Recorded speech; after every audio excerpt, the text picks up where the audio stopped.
आरती please, मी आत्ता कोणतेही protection वापरणार नाही. ऋषभचा खोल, धुंद करणारा आवाज आरतीच्या कानात आणि आत्म्यात घुसला. पलंगाच्या रेशमी चादरीवर त्यांचे मिलन होत होते. आरतीने घाबरत घाबरत त्यांचे रुंद खांदे धरले. नाही सर, कृपया प्रोटेक्शन वापरा, नाहीतर मी गरोदर राहीन. आपण केलेल्या करारात हे ठरलेले नाही.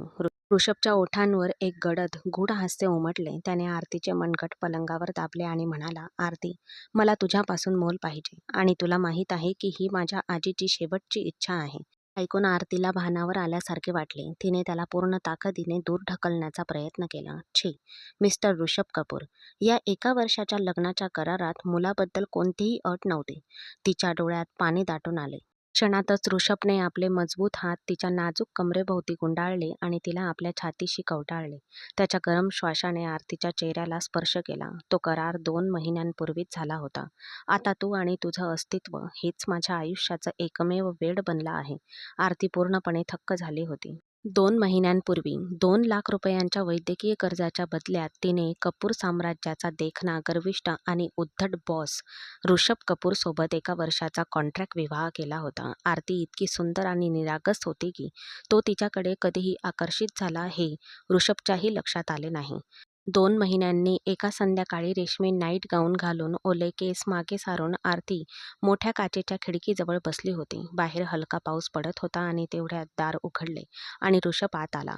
घरी आल्याबरोबर खाली आजीच्या खोलीत जाऊन परत वर येणे हा त्याचा नित्यक्रम होता. ऋषभला पाहून आरतीने खिडकी बंद केली आणि पलंगाच्या एका कोपऱ्यात जाऊन बसली. ऋषभने तिच्याकडे रोखून पाहिले आणि एकही शब्द न बोलता आंघोळ करायला बाथरूममध्ये गेला. फक्त टॉवेल गुंडाळून पोटावरचे पाण्याचे थेंब पुसत तो बाहेर आला. तेव्हा आरतीच्या उदास आणि शांत चेहऱ्याकडे बघून तो क्षणभर थांबला. तो ड्रेसिंग टेबल समोर उभा राहिला. केस विंचरत होता आणि आरशात आरतीकडे बघून थेट विचारले, अम्माजी तक्रार करत होत्या की तू आता त्यांच्याकडे खाली जात नाहीस. तू दिवसभर या खोलीत स्वतःला कोंडून घेतेस.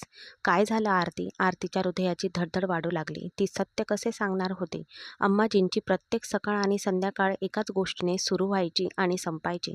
आरती, मला ऋषभचं बाळ लवकरात लवकर हवं आहे. माझ्या मरणापूर्वी मला या घरात आनंद बघायचा आहे. अम्माजींच्या भाऊक स्वरात त्यांच्या नातवाच्या बाळाबद्दल एका विलक्षण तळमळ होती. आरती त्यांना हे सांगू शकत नव्हती की हे लग्न कायमस्वरूपी नातं नसून केवळ कागदावरचा एक करार आहे. तिची गहन शांतता पाहून ऋषभने आपला ब्रश टेबलावर आपटला आणि पलंगाच्या दुसऱ्या कोपऱ्यात अगदी आरतीच्या समोर जाऊन बसला. बघ आरती, मला माहीत आहे की हे लग्न फक्त एका वर्षाचा करार आहे, पण आता मला अम्माजींची इच्छा पूर्ण करायची आहे. मला तुझ्यापासून बाळ हवं आहे. ऋषभचा स्वर धाडसी आणि अधिकारवाणीचा होता. आरतीला धक्काच बसला आणि तिच्या डोळ्यातून अश्रू वाहू लागले. या करारामध्ये मुलाचा समावेश नव्हता ऋषभ. तू तुझ्या मर्यादा ओलांडत आहेस. मर्यादा? ऋषभ हसला आणि तिचा हात पकडून तिला इतके जवळ ओढले की त्यांच्यामध्ये 1 इंचही अंतर राहिले नाही. आरतीचे संपूर्ण शरीर थरथरले. जरी तो एक करार असला तरी कायदेशीर आणि सामाजिकदृष्ट्या तू आता माझी पत्नी आहेस. माझ्या हक्कांचा आणि माझ्या इच्छांचा आणि माझ्या कुटुंबाच्या परिस्थितीचा आदर करणे हे तुझं कर्तव्य आहे. ऋषभच्या आवाजात एक विचित्र नशा होती. तिचा चेहरा लाज आणि शरमेने टोमॅटोसारखा लाल झाला. पण तुम्ही असं करू शकत नाही. आरतीचा आवाज अडखळला. मी का नाही करू शकत? मी तुझा नवरा आहे. जरी हे नातं एका वर्षाचं असलं तरी ती 7 वचनं खरी होती. बरोबर ना? ऋषभने आपल्या बोटांनी तिची हनुवटी वर उचलली. त्या क्षणी ऋषभच्या परफ्यूमचा आणि त्याच्या गरम पुरुषी श्वासाचा सुगंध आरतीच्या चेहऱ्यावर पसरला होता. आरतीच्या हृदयाची धडधड अनियंत्रितपणे वाढत होती. तिला यावर विश्वासच बसत नव्हता. त्या धाडसी शैलीसमोर ती वितळू लागली. पण उरलेले धैर्य एकवटून ती रडली आणि म्हणाली, तुम्ही वर्षभरात मला घटस्फोट द्याल. तुम्ही मला स्वतःपासून वेगळं कराल आणि जर या दरम्यान आपण एकत्र आलो तर माझं काय होईल? माझं आयुष्य, माझी प्रतिष्ठा, सगळं काही पणाला लागेल. उद्या जेव्हा मी या नरकातून बाहेर पडेल आणि दुसऱ्या कोणाशी लग्न करेल तेव्हा माझा होणारा नवरा माझ्या भूतकाळाबद्दल काय विचार करेल? की मी आधीच दुसऱ्या पुरुषासोबत होते? गप्प बस, फक्त गप्प बस आरती. ऋषभचा चेहरा रागाने लाल झाला. त्याने दोन्ही हातांनी आरतीचा चेहरा घट्ट पकडला. खबरदार, जर तू पुन्हा दुसऱ्या पुरुषाचं नाव घेतलंस तर आत्ता तू माझी आहेस आणि जोपर्यंत तू इथे आहेस तोपर्यंत तू दुसऱ्या कोणाचाही विचार करू शकत नाहीस. आरती काही प्रतिक्रिया देण्याआधीच ऋषभने आपले ओठ तिच्या नाजूक गुलाबी ओठांवर झुकला.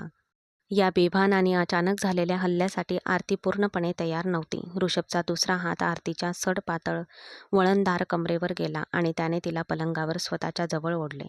आरतीचा श्वास जणू तिच्या छातीतच अडकला. ऋषभ हळूहळू तिच्यावर पूर्णपणे ताबा मिळवत होता. वारा त्याला वेढत होता.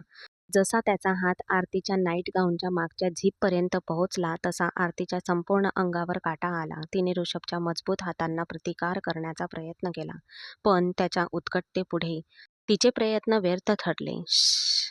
ऋषभने एका झटक्याने झीप खाली ओढली. तो गाऊन आरतीच्या गोऱ्या खांद्यावरून खाली सरकला. घाबरलेल्या आरतीने दोन्ही हातांनी स्वतःला झाकण्याचा प्रयत्न केला.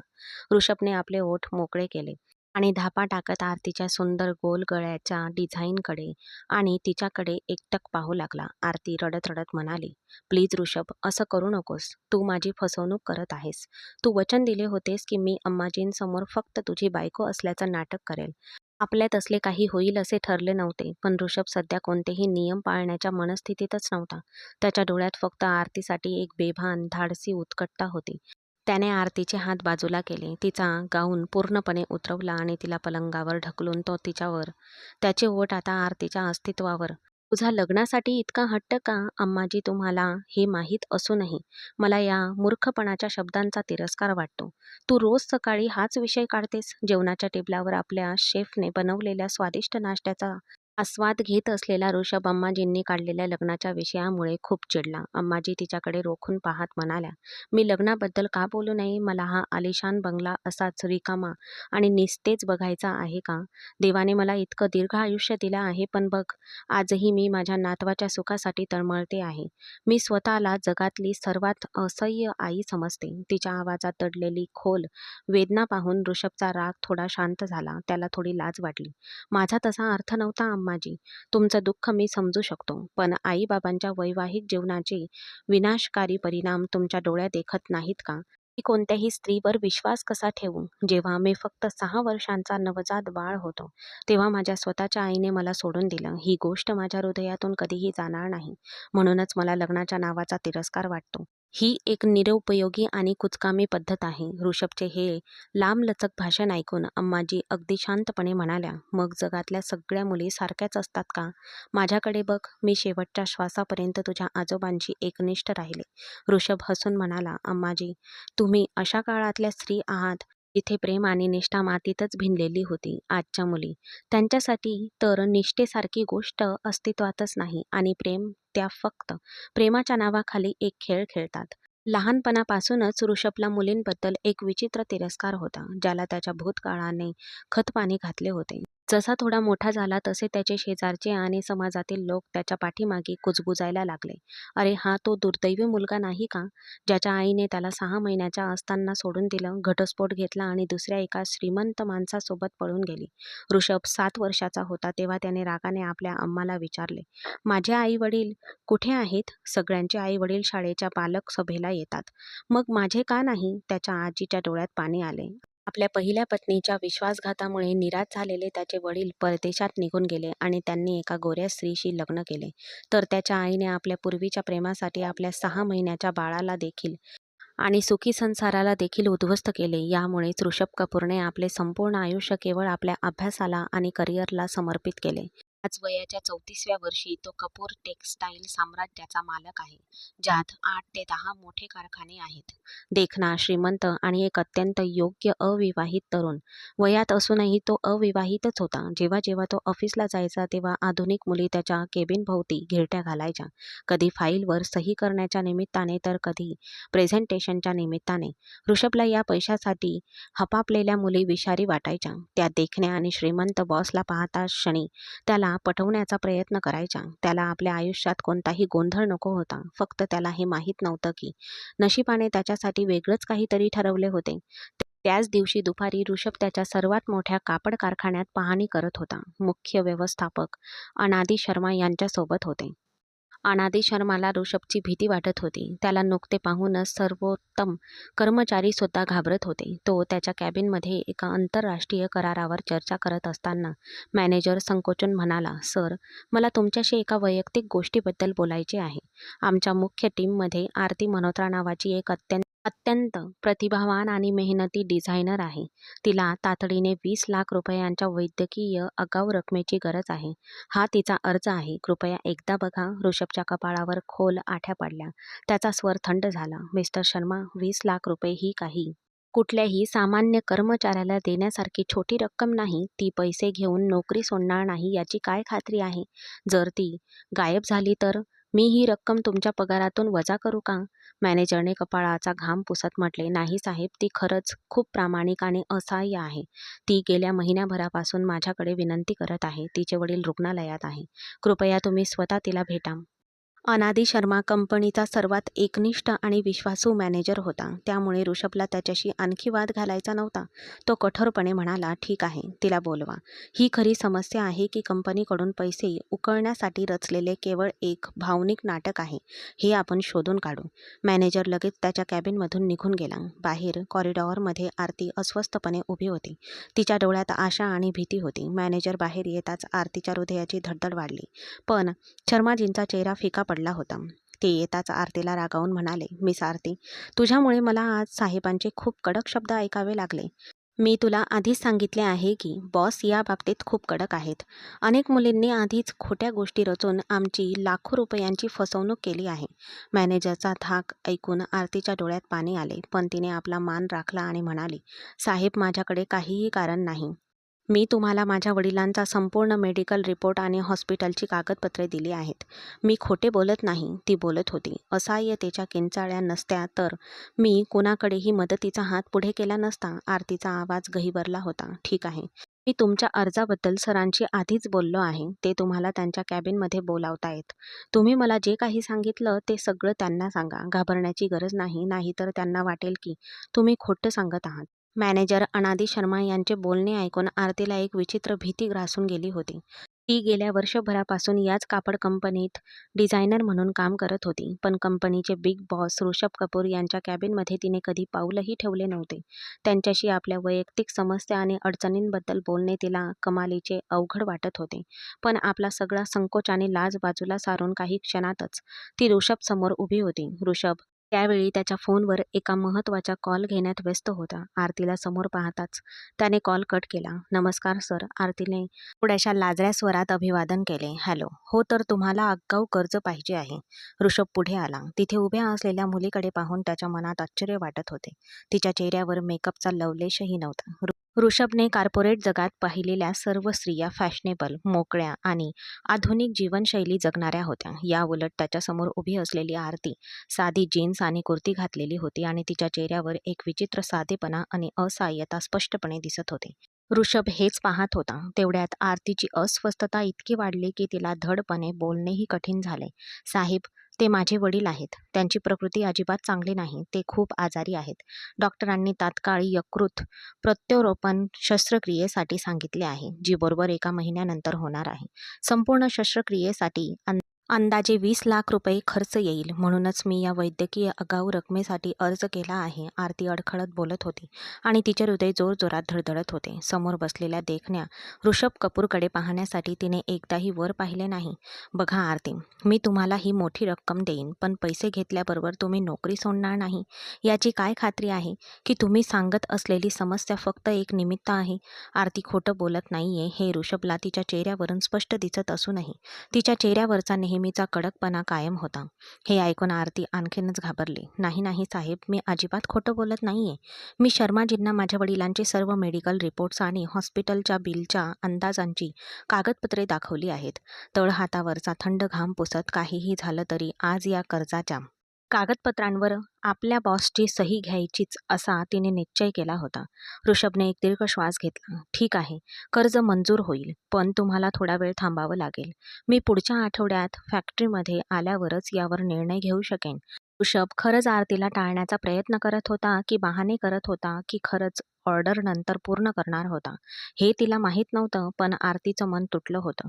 ऋषभ तसाही दर 15-20 दिवसांनी एकदा प्लॉटला भेट द्यायचा. याचा अर्थ तिला आणखी 20 दिवस थांबावं लागणार होतं, जे तिच्या वडिलांची ढासळती प्रकृती पाहता अशक्य होतं. तिच्या डोळ्यांच्या कडा पाणावल्या, पण ती शांतपणे म्हणाली, धन्यवाद साहेब, आणि वळून गेली. ऋषभने आरतीच्या चेहऱ्यावर एक गहन शांतता आणि दुःख पाहिलं, ज्याने त्याला विचार करायला भाग पाडलं. एका क्षणासाठी मॅनेजरला फोन करून त्याला ताबडतोब चेकवर सही करायला सांगण्याचा विचार त्याच्या मनात आला. पण त्याच्या भूतकाळातील कटू अनुभवांनी त्याला तसं करण्यापासून रोखलं. ती काहीतरी गोंधळ घालेल या भीतीने त्याने तिला थांबवले. या द्विधा मनस्थितीत तो ऑफिसमधून निघून गेला. घरी पोहोचल्यावर आरतीचे मन दुःखाने भरून आले होते. ती स्वतःशी विचार करू लागली. किती निर्दयी आणि उद्धट माणूस आहे हा. देवाने त्याला एवढी संपत्ती दिली आहे, पण त्याचे हृदय किती लहान आहे. तिला ऋषभ कपूरवर प्रचंड राग येऊ लागला होता. बाबा आता कसं वाटतंय? घरी पोहोचताच आरती वडिलांकडे गेली आणि तिने त्यांच्या कपाळाला स्पर्श केला. अस्वस्थ असूनही ती किंचित हसले. ठीक आहे मी. बाळा, तुझ्या कामात लक्ष केंद्रित कर. काळजी करू नकोस. गेल्या वर्षभरात ते अधिकाधिक अशक्त झाले होते. 2 वर्षापूर्वीपर्यंत त्यांचे घर आनंद आणि सुखाने भरलेले होते. बाबा एका नामांकित बहुउद्योगीय कंपनीत काम करत होते आणि आरती तिचे महाविद्यालयीन शिक्षण पूर्ण करत होती. ती एक आनंदी, फुलपाखरासारखी स्वच्छंदी मुलगी होती. दुःख म्हणजे नेमकं काय असतं याची तिला कल्पनाच नव्हती. पण अचानक तिच्या वडिलांच्या जीवघेण्या आजाराने सर्व काही उद्ध्वस्त केले. जणू काही कुटुंबावर संकटाचा डोंगर कोसळला होता. तिचे वडील पूर्णपणे अथरुणाला खिळले होते. गेल्या वर्षभरापासून आरती आणि तिची आई सुनेत्रा मल्होत्रा प्रत्येक पैसा वाचवण्याचा प्रयत्न करत होत्या. त्यांचे स्वतःचे घरही नव्हते. ते अनेक वर्षांपासून दिल्लीत भाड्याच्या घरात राहत होते. आरतीला दिवसभर अशी धावपळ करताना पाहून बाबांची चिंता आणखी वाढायची. पण ती त्यांना समजावत म्हणायची, बाबा हा फक्त काही दिवसांचाच प्रश्न आहे. शस्त्रक्रियेनंतर तुम्ही पूर्णपणे बरे व्हाल. मग मला कामावर जायची काय गरज आहे? पण वस्तुस्थिती अशी होती की बाबांची प्रकृती दिवसेंदिवस खालावत होती. आरतीची आई खूप काळजीत होती. या कठीण काळात एवढ्या मोठ्या रकमेची मदत करायला कोणीही नातेवाईक किंवा ओळखीचा माणूस तयार नव्हता. आरतीने कंपनीत ऐकले होते की त्याचा मोठा बॉस ऋषभ कपूर तसा खूप उद्धट आहे, पण गरज पडल्यास तो गुपचूप आपल्या कर्मचाऱ्यांना मदतही करतो. पण आज ऋषभच्या थेट आणि कठोर प्रतिक्रियेने आरतीच्या आशांवर पाणी फेरले. आणखी 4-5 दिवस गेले. प्रकृती सुधारण्याऐवजी बाबांची प्रकृती अधिकच बिघडली. आरतीने कामावरून अर्ध्या दिवसाची सुट्टी घेतली आणि आईसोबत त्यांना डॉक्टरकडे नेले. डॉक्टरने स्पष्टपणे सांगितले लवकरात लवकर त्यांच्यावर शस्त्रक्रिया करावी लागेल, नाहीतर त्यांचा जीव धोक्यात आहे. हे ऐकून आई जागीच रडू लागली. तर बाबा रिकाम्या डोळ्यांनी छताकडे पाहत राहिले. जणू काही ते देवाकडे आपला जीवच मागत होते. पण आरती जराही डगमगली नाही. ती डॉक्टरांना म्हणाली, हो डॉक्टर, मला फक्त 2 दिवस द्या. मी पैशांची कशी तरी सोय करतच आहे. या शस्त्रक्रियेत शहरातील सर्वात मोठे नामांकित तज्ज्ञ शल्यचिकित्सक सहभागी होणार होते. त्यामुळे रोख रक्कम त्वरित उपलब्ध असणे अत्यावश्यक होते. दुसऱ्या दिवशी ती ऑफिसला आली, पण तिचं मन पूर्णपणे घरातच अडकलं होतं. ती निरुत्साहाने आपल्या कम्प्युटर स्क्रीनकडे बघत राहिली. 10 दिवस उलटून गेले होते आणि ऋषभ कपूरने अजूनही फॅक्टरीची पाहणी केली नव्हती. ती रोज मॅनेजर शर्माकडे विनवणी करायची, पण तो कंटाळून म्हणायचा, आरती मॅडम, बॉस आल्यावरच काहीतरी केलं जाईल. त्यांनी तुम्हाला नकार तर दिला नाही ना? थोडा विश्वास ठेवा. तेव्हा अचानक आरतीला एक कल्पना सुचली. तो ऑफिसला येत नसेल तर त्याचं स्वतःचं घर असणारच. मी सरळ त्याच्या घरी जाईन, त्याच्यासमोर हात जोडेन, गरज पडल्यास त्याचे पायही धरेन. पण बाबांचा जीव वाचवण्यासाठी मला ते पैसे कोणत्याही परिस्थितीत हवे आहेत. हे लक्षात घेऊन ती त्या संध्याकाळी ऑफिसमधून लवकर निघाली. तिने शर्माजींच्या डेस्कवरून कसाबसा ऋषभ कपूरच्या घराचा पत्ता लिहून घेतला होता. ती दिल्लीच्या या उच्चभ्रू आणि प्रतिष्ठित भागात पोहोचली. पण बाहेरूनच दिसणारा तो भव्य आणि आलिशान बंगला पाहून तिला आत जाण्याची इच्छाच झाली नाही. गेटवर ठळक अक्षरात कपूर विला असे लिहिले होते. हे तेच ठिकाण होते जिथे तो गर्विष्ठ आणि अहंकारी व्यावसायिक राहत होता. गेटवर उभ्या असलेल्या सुरक्षा रक्षकाने तिला तिथेच थांबवले आणि वाद घालू लागला. तो म्हणाला, तुम्ही अपॉइंटमेंटशिवाय सरांना भेटू शकत नाही आणि तसंही ते सध्या घरी नाहीत. प्लीज भैया, मला त्यांना भेटणं खूप महत्त्वाचं आहे. माझ्या घरी एक तातडीचं काम आहे. घरी कोणीतरी असेलच. मी त्यांच्यासाठी निरोप ठेवते. आरतीच्या चेहऱ्यावर असहाय्यता स्पष्ट दिसत होती. नाही मॅडम, आम्ही अशा कोणालाही आत येऊ देऊ शकत नाही. तुम्ही त्यांना उद्या ऑफिसमध्ये भेटाल. तो गार्ड स्पष्टपणे म्हणाला. तेवढ्यात लॉनमधून चालत जाणाऱ्या अम्माजींना गेटवर चाललेला वाद लक्षात आला. आधी, ओ जोगिंदर, काय झालं? कोणाशी वाद घालत आहात? त्या गार्डचं नाव जोगिंदर होतं. अम्माजी, एक मुलगी आली आहे. ती म्हणत आहे की ऋषभ साहेबांकडे तिला खूप महत्त्वाचं काम आहे. ती बरीच अस्वस्थ दिसत आहे. ठीक आहे, चालेल. तिला आत येऊ द्या. अम्माजींनी आज्ञा दिली आणि पहारेकऱ्याने लगेच गेट उघडले. साधी शाल पांघरलेली आरती हात चोळत आत आली. पण समोर उभ्या असलेल्या अम्मांना पाहताच तिचे उरलेले धैर्य खचले. अम्मांचा रुबाबदार आणि मोहक चेहरा पाहून ती थक्क झाली. घाबरलेली आणि असहाय्य दिसणाऱ्या त्या निरागस आणि सुंदर मुलीकडे अम्मासुद्धा आश्चर्याने पाहत राहिली. ओठ चावत आरती लाजत म्हणाली, नमस्कार मॅडम. मी खरं तर सरांच्या ऑफिसमध्ये डिझायनर आहे. 10 दिवसांपूर्वी त्यांनी मला 20 लाख रुपयांची वैद्यकीय आगाऊ रक्कम देण्याचे वचन दिले आहे. जर माझ्या वडिलांची शस्त्रक्रिया लवकरात लवकर झाली नाही तर ते ते आम्हाला सोडून जातील. मी भीक मागायला आले नाही, पण आज असहाय्यतेने मला तुमच्या दारात आणले आहे. बोलताना आरतीच्या डोळ्यात पाणी आले.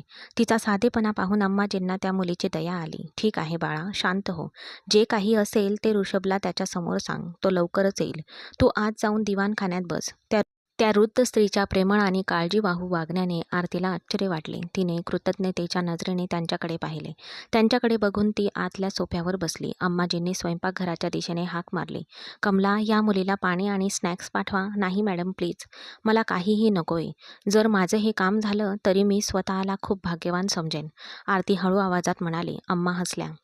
त्यांना ही मुलगी खरंच खूप आवडली होती. आजकालच्या गोंगाट करणाऱ्या मुलींसारखी नसून शांत आणि सुसंस्कृत होती. तिला तिथे बसून 10 मिनिटेच झाली असतील तेवढ्यात बाहेर ऋषभच्या आलिशान गाडीचा हॉर्न वाजला. तो माझ्यावर रागावला किंवा मला ओरडून घरातून हाकलून दिलं तर? आरतीच्या मनात ही भीती झपाट्याने वाढत होती. थोड्याच वेळात ऋषभ फ्रेश आणि चांगल्या मूडमध्ये आत आला, पण आरतीला दिवाणखान्यात बसलेले पाहून त्याची पावले तिथेच थांबली. ऑफिसमध्ये एकदा तरी पाहिल्यानंतर आपली खाजगी जागेत म्हणजेच घरात तिला पाहून ऋषभला खूपच त्रास झाला होता. त्याला तिच्याकडे दुर्लक्ष करून सरळ आपल्या खोलीत जायचे होते, पण अम्माजींनी त्याला मध्येच थांबवले. ऋषभ, ही मुलगी खूप वेळ तुझी वाट पाहत आहे. आधी तिचं ऐकून घे आणि तिची समस्या सोडव. असं म्हणून अम्माजी संध्याकाळच्या पूजेसाठी मंदिरात गेल्या. त्यानंतर ऋषभ दिवाणखान्यात आला, जिथे आरती अस्वस्थपणे बोटे पिळत सोफ्यावर बसली होती. तिच्या कपाळावर घामाचे बारीक थेंब चमकत होते. थरथरत्या आवाजात ती म्हणाली, साहेब, मला खरंच माफ करा. माझ्या इथे येण्याने तुम्हाला कदाचित त्रास झाला असेल आणि मला माहीत आहे तुम्हाला आवडलेही नसेल. पण मी हतबल होते. तुम्ही 10-15 दिवसांची मुदत मागितली, पण माझ्या वडिलांची प्रकृती खूपच खालावली आहे. मला पैशांची खूप गरज आहे. ऋषभ त्यांच्या शांत आणि व्यावसायिक स्वरात म्हणाला. ठीक आहे, मी अकाउंटंट डिपार्टमेंटला आणि शर्माजींना लगेच कळवतो. आरती मॅडम, कृपया उद्या ऑफिसमधून तुमचे पैसे घेऊन जा. हे ऐकून आरतीचा चेहरा आनंदाने उजळला. धन्यवाद साहेब, खूप खूप धन्यवाद. मी तुमची मदत कधीही विसरणार नाही. मी वचन देते की माझ्या मासिक पगारातून हे पैसे लवकरात लवकर परत करीन. मी तुमचा कधीही विश्वासघात करणार नाही, असे ती पुन्हा म्हणाली. ती आभार मानून लगेच निघून गेली. ती गेल्यावर ऋषभने मागे वळून पाहिले तर त्याला मागून अम्माजींचा आवाज आला. ती मुलगी गेली का? तसं ऐक ऋषभ, आज संध्याकाळी आपल्या घरी काही पाहुणे येणार आहेत. कोणते पाहुणे अम्माजी? ऋषभच्या कपाळावर आठ्या पडल्या. आपले जुने कौटुंबिक मित्र सिंघानिया साहेब आणि त्यांची पत्नी येत आहेत. त्यांची मुलगी तनिषा, ती सुद्धा त्याच्यासोबत येणार आहे आणि मी ठरवलं आहे की तनिषा या घराची सून होईल. हे ऐकून ऋषभने अम्माजींकडे पाहिले. अम्माजी, तुमच्या निवडीला काय झालं? तुम्ही तनिषाला त्या मेकअपच्या दुकानाला माझी बायको बनवणार का? नाही. का? त्या मुलीला काय झालंय? अम्माजी रागावल्या. मला अशा अतिआधुनिक आणि ढोंगी मुलींचा तिरस्कार आहे. मग म्हणजे तुला आत्ता आलेल्या मुलीसारख्या साध्या मुली आवडतात? तिचं नाव आरती होतं, बरोबर? म्हणजे ती तुझ्यासाठी अगदी योग्य आहे. तसंही ती खूप गोड आणि सुसंस्कृत होती. तुला काय वाटतं? अम्माजी चिडवत म्हणाल्या. हे ऐकून ऋषभ क्षणभर चकित झाला, पण त्याने लगेच स्वतःला सावरले आणि म्हणाला, मुळीच नाही. मला आत्ता लग्नाच्या या त्रासात पडायचंच नाही. ठीक आहे, तर संध्याकाळी तनिषा येणार आहे आणि मी मी तुझं लग्न ठरवणार आहे. अम्माजींनी आपला अंतिम निर्णय जाहीर केला. ऋषभला चारी बाजूंनी अडकल्यासारखं वाटत होतं. तो कोणत्याही परिस्थितीत तनिषाशी लग्न करू शकत नव्हता. मग अचानक तो म्हणाला, मी तनिषाशी लग्न करू शकत नाही अम्माजी, कारण जी मुलगी आत्ता इथे आली होती ती ती मला आवडते. अम्माजींना धक्का बसला. ऋषभला स्वतःलाही कळत नव्हतं की तो खोटं का बोलत होता. कदाचित फक्त तनिषापासून सुटका करून घेण्यासाठी. पण आता धनुष्यातून बाण सुटला होता. ठीक आहे, मग पटकन सगळं निश्चित कर. मला तिला या घराची सून झालेली बघायची आहे, जेणेकरून कपूर विलामध्ये आनंद नांदेल आणि मुलांच्या हास्याचा नांद घुमेल. मला या म्हातारपणात एकटेपणाने मरायचं नाही, असे ती अखेरचे शब्द म्हणाली आणि ऋषभ डोके धरून आपल्या खोलीत निघून गेला. मी हे काय केलं? मी स्वतःच्या पायावर गोळी झाडून घेतली. तो विचारात गढून गेला होता. पण त्याला या परिस्थितीतून बाहेर पडण्याचा मार्ग शोधावाच लागणार होता. जेव्हापासून ऋषभने आरतीबद्दल खोटं सांगितलं होतं तेव्हापासून अम्माजी त्याच्या मागे लागल्या होत्या. "ऋषभ, मला आरतीच्या घरी कधी घेऊन जाणार आहेस?" "अम्माजी, आधी तिला हो म्हणू द्या." तसंही ती मुलगी खूप अस्वस्थ दिसत होती. "तिला काय झालं होतं?" अम्माजींनी अनेकदा विचारले, पण ऋषभने त्यांना सगळी हकीकत सांगितली नाही. तिच्या दिसण्यावरूनच स्पष्ट होत होतं की ती मध्यमवर्गीय कुटुंबातील होती आणि तिचे वडील आजारी होते. लग्नाच्या आनंदात अम्माजी बाकी सगळं विसरून गेल्या होत्या. दरम्यान आरतीला जणू जगातलं सर्वात मोठं सुख मिळालं होतं. तिच्यासाठी 20 लाख रुपये म्हणजे एका चमत्कारापेक्षा कमी नव्हते. अवघ्या 2 दिवसांनी तिच्या वडिलांवर शस्त्रक्रिया झाली. शहरातील सर्वोत्तम डॉक्टरांनी यशस्वी शस्त्रक्रिया करून त्यांचा जीव वाचवला होता. आता ते खूप लवकर बरे होत होते.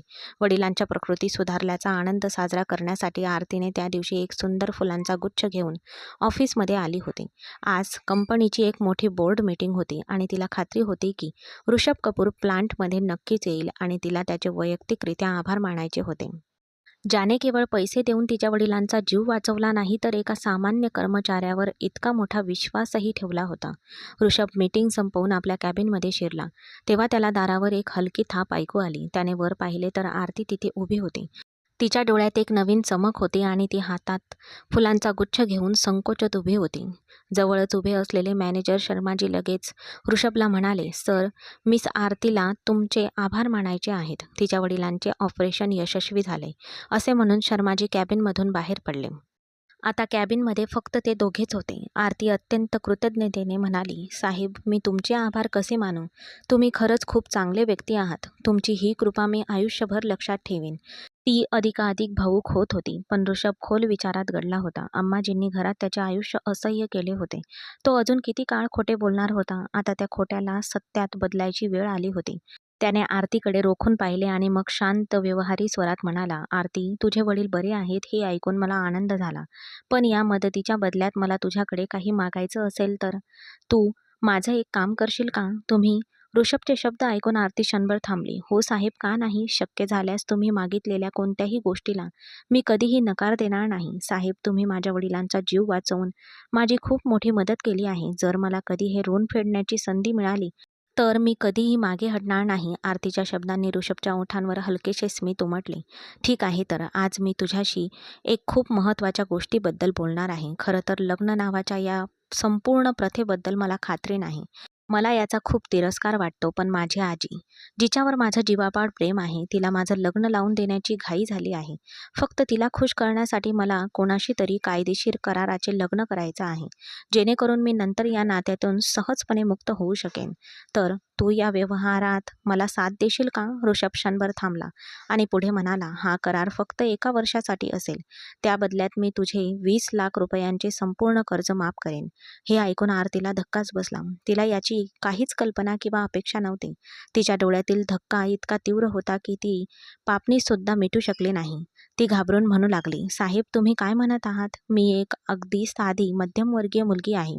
तुमच्यासारख्या एवढ्या मोठ्या उद्योगपतीशी मी लग्न कसं करू शकेन? आणि आणि हे करारबद्ध लग्न म्हणजे तरी काय आहे?" तिने काळजीने ऋषभ कपूरकडे पाहिले. आरतीचा व्यथित चेहरा पाहून ऋषभ क्षणभर शांत झाला आणि म्हणाला, "बघ आरती, कॉन्ट्रॅक्ट मॅरेज म्हणजे असं लग्न जे मी माझ्या मर्जीनुसार मला पाहिजे तेव्हा संपवू शकतो. माझ्या आजीला फक्त मला स्थायिक झालेलं बघायचं आहे आणि माझा बायकांवर अजिबात विश्वास नाही. मला चांगलंच माहीत आहे की तू हे 20 लाख रुपयांचं कर्ज कधीही फेडू शकणार नाहीस, कारण आमची कंपनी कर्ज फेडण्यासाठी फक्त 6 महिन्यांचा कालावधी देतो.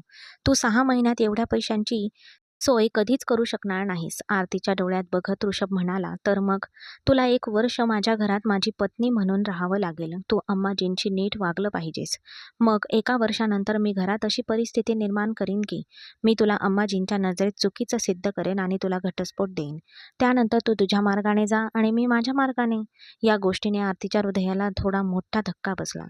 पण ती हतबल होती. जर तिने तो प्रस्ताव नाकारला असता तर ऋषभने रागाने कर्जाची परतफेड मागितली असती आणि तिच्या वडिलांचे उपचार थांबले असते. ती पूर्णपणे शांत झाली आणि हळू आवाजात म्हणाली, "साहेब, मला विचार करायला थोडा वेळ हवा आहे." पण ऋषभ स्पष्टपणे म्हणाला, "आपल्या दोघांकडे फक्त उद्या सकाळपर्यंतचा वेळ आहे.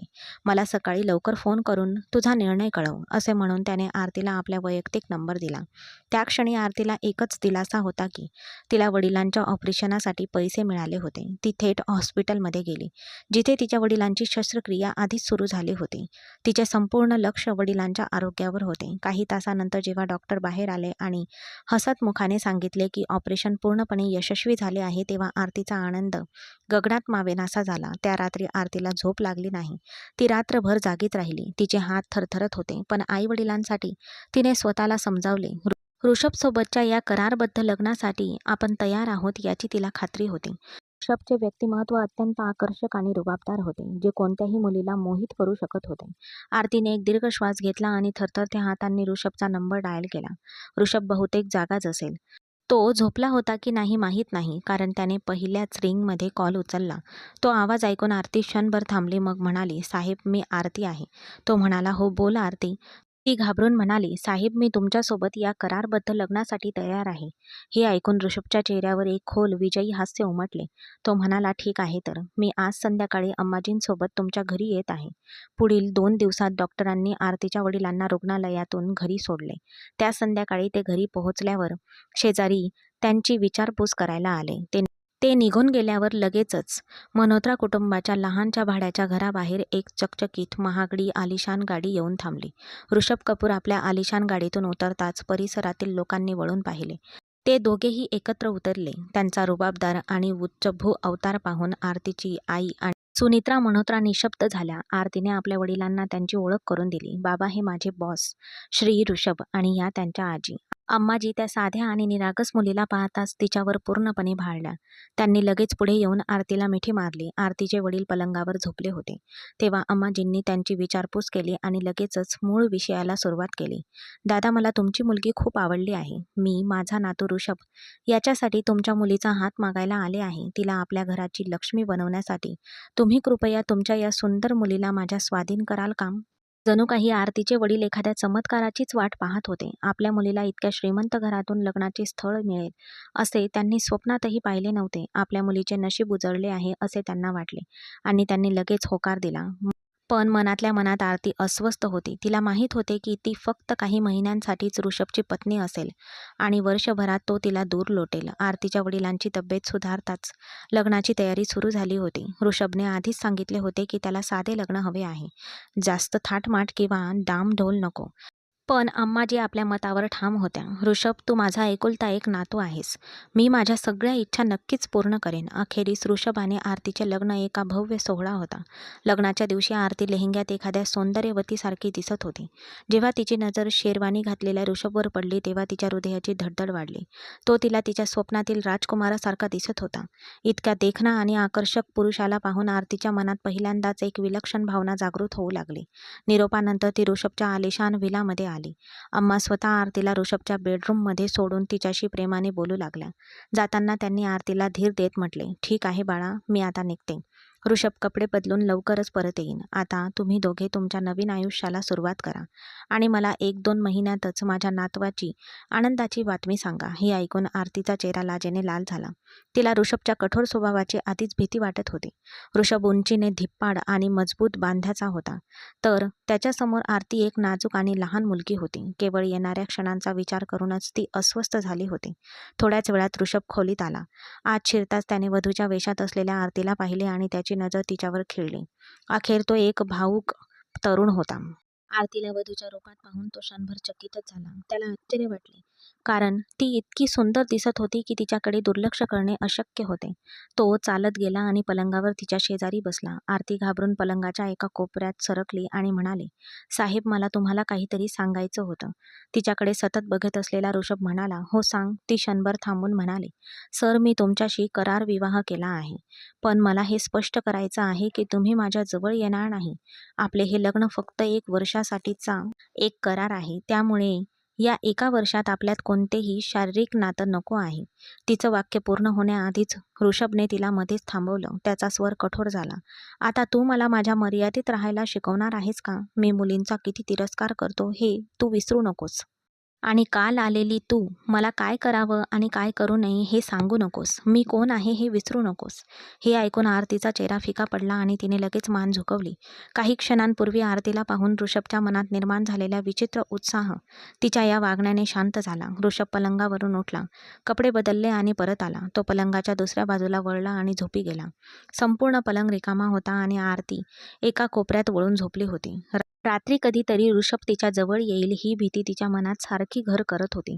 पण ती खूप थकलेली होती, त्यामुळे ती लवकरच झोपी गेली. दुसऱ्या दिवशी सकाळी जेव्हा आरतीला जाग आली, तेव्हा तिला आपल्या शरीरावर एक विचित्र दाब जाणवला. शुद्धीवर येताच तिचा श्वास अडकला. झोपेत असताना ऋषभ तिच्या अगदी जवळ आला होता. त्याने आपला एक पाय आरतीच्या पायाभोवती आवळला होता. त्याचा एक हात आरतीच्या छातीजवळ होता आणि त्याचा चेहरा आरतीच्या मानेवर खुपसलेला होता. आरतीला तिच्या त्वचेवर ऋषभचा जड गरम श्वास जाणवत होता. ती लाजेने लाल झाली होती. तिच्या हृदयाची धडधड वाढली होती. आरतीच्या शरीरातील या हालचालीने ऋषभ जागा झाला. झोपेत असताना तो आरतीच्या इतक्या जवळ कधी आला याची त्याला स्वतःलाही कल्पना नव्हती. आरती घाबरली आणि लगेच त्याच्यापासून दूर झाली आणि म्हणाली, "काय काय करतोयस?" ऋषभने भुवया चढवत म्हटले, "मी झोपलो होतो. तू मुद्दाम माझ्या जवळ आलीस नाही का, जेणेकरून तू मला दोष देऊ शकशील? तुझ्यासारख्या मुलींना मी चांगलंच ओळखतो." आरती धक्का बसल्यासारखी त्याच्या चेहऱ्याकडे बघत राहिली. "तू मला दोष देतोयस? हातपाय दुमडून तू माझ्यावर झोपला होतास." "मी नाही." पण ऋषभने तो विचार लगेचच दाबून टाकला आणि म्हणाला, "काहीही असो. आता पटकन वॉशरूममध्ये जाऊन अंघोळ कर आणि बाहेर येताना तुझे ओले केस असे एका बाजूला पसरव आणि थोडे तोल सांभाळत चाल." आरतीने गोंधळलेल्या नजरेने ऋषभकडे पाहिले. तिच्या कपाळावर प्रश्नचिन्ह उमटले आणि तिने लगेच विचारले, "तुमचं काय म्हणणं आहे? मी अशी का चालू? मला काहीही झालेले नाही. मी अगदी ठीक आहे." ऋषभ सरळ उभा राहिला आणि तिच्या चेहऱ्याकडे एकटक पाहू लागला. मला माहीत होतं की दिवाणखान्यात लग्नाच्या रात्री काही घडलं आहे का हे पाहण्यासाठी अम्माजी आपल्या सुनेची सतत चौकशी करत राहतील.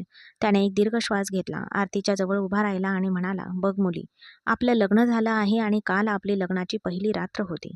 नवरा बायकोचं नातं काय असतं हे तुला माहीतच असेल, नाही का?" हे ऐकून आरतीचा चेहरा टोमॅटोसारखा लाल झाला. मोठ्या मुश्किलीने ती म्हणाली, "हो, मला माहीत आहे."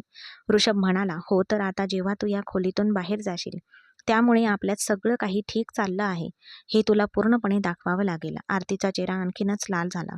ती म्हणाली, "हो, ठीक आहे." असं म्हणून धडधडत्या हृदयाने ती पटकन बाथरूममध्ये शिरली. तिची इच्छा नसतानाही ऋषभचे शब्द तिचं मन वितळवत होते. खरं तर तिच्या मनाला ऋषभ आवडू लागला होता. बहुतेक तेव्हापासूनच, जेव्हा तिने त्याला दुरून त्याच्या फॅक्टरीमध्ये फेऱ्या मारताना पाहिलं होतं.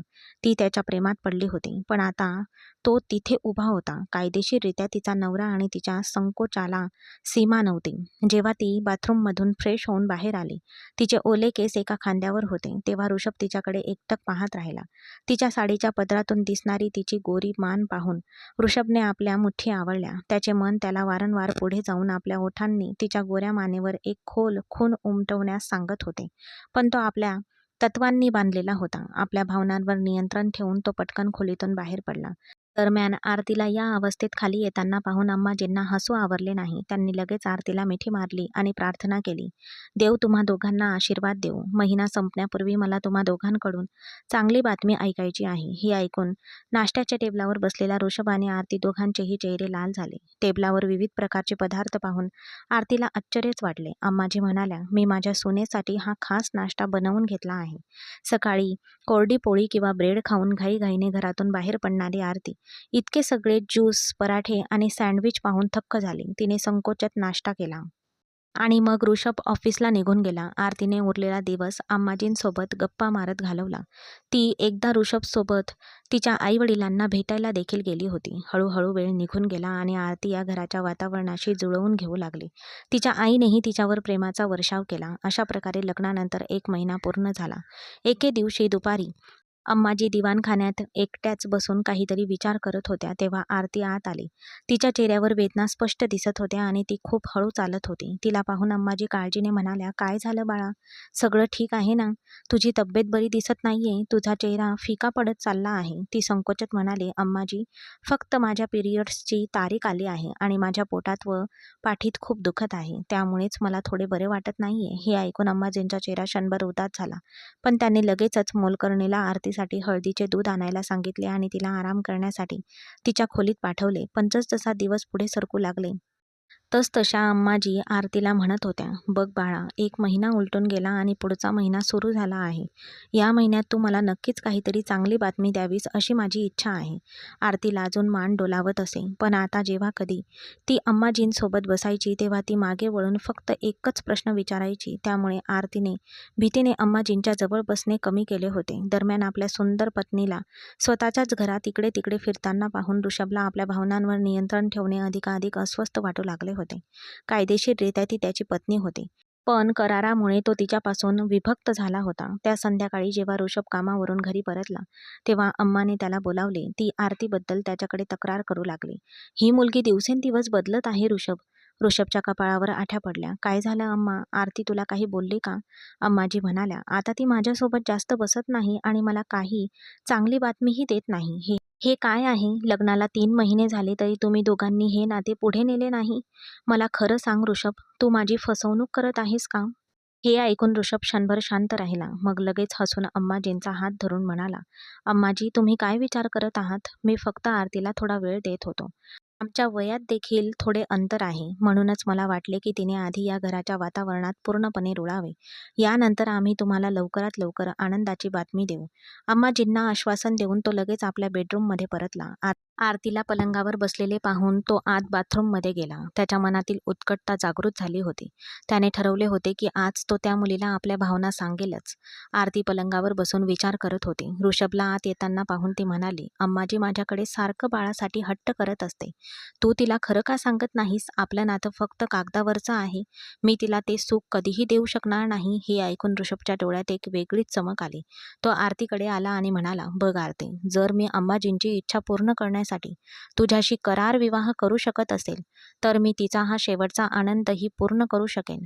आरतीने लगेच नकारार्थी मान हलवली. "नाही, अजिबात नाही. तुला माझ्याजवळ येऊ देणार नाही मी." ही आपली पहिली अट होती. पण ती दूर जाण्याआधीच ऋषभने अचानक आपला मजबूत हात तिच्या कमरेभोवती टाकला आणि तिला आपल्या छातीशी ओढले. ऋषभ आरतीच्या डोळ्यात निरखून बघत म्हणाला, "बघ मुली, तू कायदेशीररित्या माझी बायको आहेस आणि मी तुझ्या सौंदर्याचा वेडा झालो आहे. मी तुझ्यासोबत काहीही करू शकतो. जर अम्माजींना या घरात लहान मुलाचे हसणे हवे असेल, तर मी त्यांची इच्छा नक्कीच पूर्ण करेल." असे म्हणत त्याने आरतीला जवळ ओढले. आरतीच्या हृदयाची धडधड वाढत होती. ती थरथरत म्हणाली, "नाही प्लीज ऋषभ, तू माझ्यासोबत असं करू शकत नाहीस." तिला प्रचंड भीती वाटत होती की जर तिने या क्षणी स्वतःला ऋषभच्या स्वाधीन केले तर ती गर्भवती होईल आणि मग जेव्हा ती आई होईल तेव्हा ऋषभ तिच्याकडून ते बाळ हिसकावून घेईल आणि तिला घटस्फोट देईल आणि या घरातून तिला बाहेर काढून देईल. अशा विचित्र भीती तिच्या मनात घोळत होत्या. पण ती ऋषभच्या आवेशाला विरोध करू शकली नाही. त्याने आरतीला पलंगावर आपल्या बाहूंमध्ये घट्ट धरले.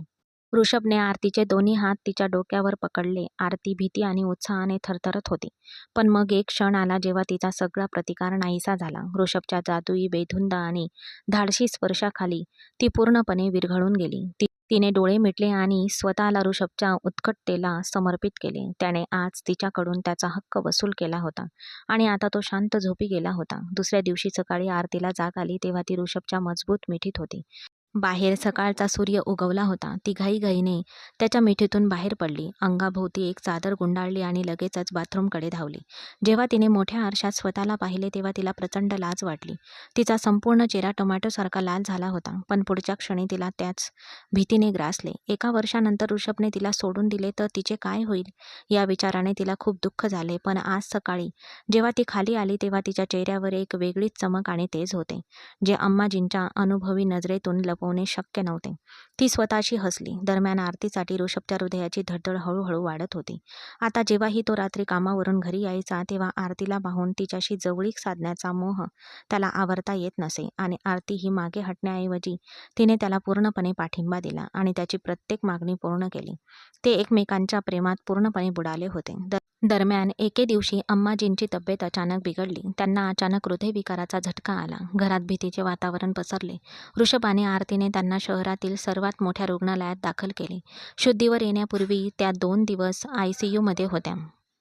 दरम्यान हॉस्पिटलमधील धावपळीत आरतीची तब्येत अचानक बिघडली. तिला वारंवार चक्कर आणि मळमळ जाणवत होती.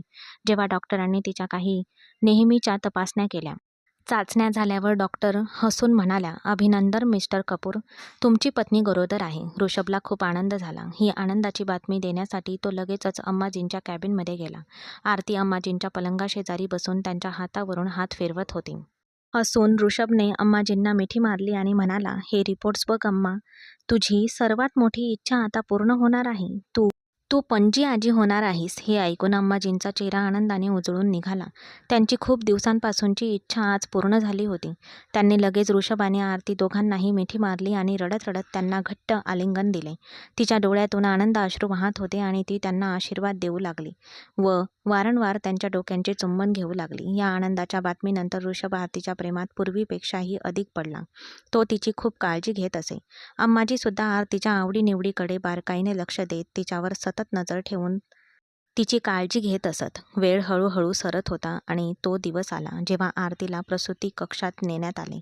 बाहेर दिवाणखान्यात अम्माजी हातात जपमाळ घेऊन वारंवार डोळे मिटून आरतीच्या सुस्थितीसाठी देवाचे नाव घेत प्रार्थना करत होत्या. त्याचवेळी ऋषभ चिंतेने धडधडणाऱ्या हृदयाने कॉरिडॉरमध्ये फेऱ्या मारत होता. थोड्या वेळाने प्रसूती कक्षाचा दरवाजा उघडला आणि एक नर्स बाहेर आली. तिच्या हातात एक नव्हे तर 2 चिमुकली बाळ होती. हसतमुखाने नर्सने त्या जुळ्या बाळांना अम्माजींच्या मांडीवर ठेवले आणि म्हणाली, "अभिनंदन मिस्टर कपूर. देवाने तुम्हाला एक मुलगा आणि एक मुलगी अशा 2 मुलांचे सुख दिले आहे." अम्माजींना खूप आनंद झाला. त्यांनी दोघी मुलांचे चुंबन घेतले आणि त्यांच्या डोळ्यातून अश्रू वाहू लागले. थरथरत्या ओठांनी ऋषभने डॉक्टरांना विचारले, "माझी बायको आरती कशी आहे?" डॉक्टर म्हणाले, "खूप रक्तस्राव झाला होता, पण आता ती पूर्णपणे धोक्याबाहेर आहे. तुम्ही तिला भेटू शकता." हे ऐकून ऋषभने सुटकेचा निश्वास सोडला. थोड्या वेळाने जेव्हा आरतीला एका सामान्य खोलीत हलवण्यात आले, तेव्हा ऋषभ तिला भेटायला आत आला. आपल्या आणि अम्माच्या इच्छा पूर्ण करण्यासाठी या नाजूक मुलीने किती वेदना आणि दुःख सहन केले होते, हे ऋषभलाही चांगलेच ठाऊक होते. ऋषभ पुढे सरकला. त्याने आरतीच्या कपाळावर आपले ओठ टेकवले आणि भावूक होऊन म्हणाला, "खूप खूप धन्यवाद आरती. तू मला जगातला सर्वात मोठा आनंद दिला आहेस." आरतीच्या डोळ्यात पाणी आले आणि तिने हसून डोळे मिटून घेतले. जणू काही या मुलांच्या आगमनाने अम्माला एक नवीन जीवनच मिळाले होते. पण नियतीचा खेळ काही वेगळाच होता. ते फक्त काही महिनेच एकत्र घालवू शकले. एका रात्री ती तिच्या पलंगावर झोपली आणि पुन्हा कधीच जागी झाली नाही. दुसऱ्या दिवशी सकाळी जेव्हा आरती हातात नाश्त्याचा ट्रे घेऊन तिला उठवायला गेली, तेव्हा ती या जगातून कायमची निघून गेली होती. आरतीच्या हातातून ट्रे खाली पडला आणि ती किंचाळली. तिचा आवाज ऐकून ऋषभ धावत आला.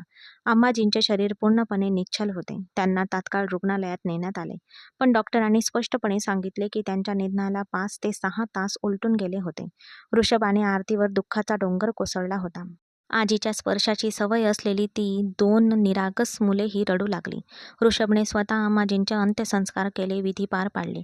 अम्माजींच्या निधनानंतर काही दिवसांनी घरातलं वातावरण शांत झाल्यावर आरती आपल्या 2 मुलांना कवेत घेऊन रडत होती. काही कारणास्तव तिच्या मनात जुन्या भीती अचानक पुन्हा उफाळून येऊ लागल्या. "ऋषभने माझ्याशी फक्त अम्माजींसाठीच लग्न केलं होतं. आता तो करार केव्हाचा संपला आहे आणि अम्माजी आता हयात नाहीत. ऋषभ आता मला सोडून देईल का?" संध्याकाळी जेव्हा ऋषभ खोलीत आला आणि थोड्या निवांत दिसत होता, तेव्हा आरतीने त्याला घाबरून विचारले, "ऋषभ, तू आता मला या घरातून हाकलून देणार आहेस का? मला सोडून देणार आहेस का?" ऋषभने आश्चर्याने तिच्याकडे पाहिले. "आरती, तू हा काय मूर्खपणा करत आहेस?" ती संकोचून म्हणाली, "तुमचं माझ्याशी फक्त 1 वर्षाचं करारबद्ध लग्न झालं होतं, बरोबर ना? ही मुलं फक्त अम्माजींचीच इच्छा होती. आता अम्माजी गेल्या आणि आपला करारही संपला." ती आणखी काही बोलण्याआधीच ऋषभने तिचं मनगट पकडून तिला भिंतीला दाबले. त्याच्या डोळ्यात प्रचंड राग आणि वेडेपणा भरला होता. तो म्हणाला, "तू वेडी झाली आहेस का? मी इतका क्षुद्र माणूस आहे असं तुला वाटतं का? मी माझं खरं आयुष्य तुझ्यासोबत सुरू केलं आहे. तू माझी आहेस आणि मी तुला माझ्या मुलांची आई बनवलं आहे आणि आता तुला वाटतं की मी तुला विनाकारण भटकण्यासाठी सोडून देईल आणि आणि तुझी मुलं तुझ्यापासून दूर घेऊन जाईल? अजिबात नाही. हे तुझं आणि माझं रक्त आहे, आपल्या अथांग प्रेमाचं प्रतीक. तुझ्यासोबत इतका वेळ घालवल्यानंतर मी तुला सोडून देईल असा विचारही तू करू शकशील, याची मला लाज वाटते." ऋषभचे शब्द ऐकून आरतीच्या चेहऱ्यावर एक सुंदर हास्य उमटले. खरे तर ती त्याच्याकडून हेच ऐकण्याची वाट पाहत होती. ती लगेच पुढे झुकली आणि आपला चेहरा ऋषभच्या रुंद उबदार छातीत खुपसला. पण ऋषभने तिला थोडे दूर ढकलले आणि खोडकर रागात तो म्हणाला, "आरती, मला तुझा खूप राग आला आहे. तू तुझं सामान बांधून काही दिवसांसाठी तुझ्या आई-वडिलांच्या घरी जाऊन राहशील तर बरं होईल." म्हणजे तुझं रिकामं मन शांत होईल. पण आरती मागे हटणारी नव्हती. तिने आपले दोन्ही हात ऋषभच्या गळ्याभोवती टाकले आणि म्हणाली, "नाही, मी कुठेही जाणार नाही. मला कायम तुझ्यासोबतच राहायचं आहे." तुझ्या याच बाहूंमध्ये तिच्या या धाडसी आणि उत्कट स्वभावाने ऋषभसुद्धा पूर्णपणे भांबावून गेला होता. एका क्षणात त्याने आरतीला आपल्या जवळ ओढले आणि तिला आपल्या बाहूंमध्ये उचलून घेतले आणि पलंगावर झोकून दिले. आरती हसत होती, धापा टाकत होती आणि हळू आवाजात वारंवार म्हणत होती, "ऋषभ प्लीज." दोन्ही मुलं जवळच झोपलेली आहेत, ती जागी होतील. पण ऋषभने तिचं काहीही ऐकून घेतले नाही. "मुलांना झोपू दे आरती. आज रात्री मला थांबवण्याचा प्रयत्न करू नकोस." दोन्ही मुले पाळण्यात गाढ झोपली होती. आता आरतीला पूर्ण विश्वास झाला होता की तिचा पती तिच्यावर मनापासून प्रेम करतो. तो तिला कधीही अंतर देणार नाही.